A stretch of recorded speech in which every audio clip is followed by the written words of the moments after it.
Вырезает. Смотри. Ну вот, значит, камин на данный момент открывается вот так и вот так. А нам надо стекло помыть. Значит, нужно открыть здесь закрытую. Покажи, пожалуйста, Марина.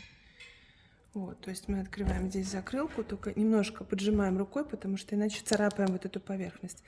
Видимо, камин неправильно установлен. Вот эту часть открыли до конца.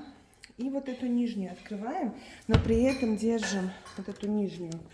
Открываем, но при этом это стекло держим, поддерживаем рукой, потому что иначе сейчас оно уйдет, оно отсоединится от корпуса и уйдет наверх. Вот, эту тоже открываем. И сейчас, если я опущу эту дверь, она пойдет наверх. Вот это открывается сейчас у нас, мы можем помыть. А эту, если я отпущу, она пойдет очень резко наверх, может разбиться. Поэтому очень аккуратно.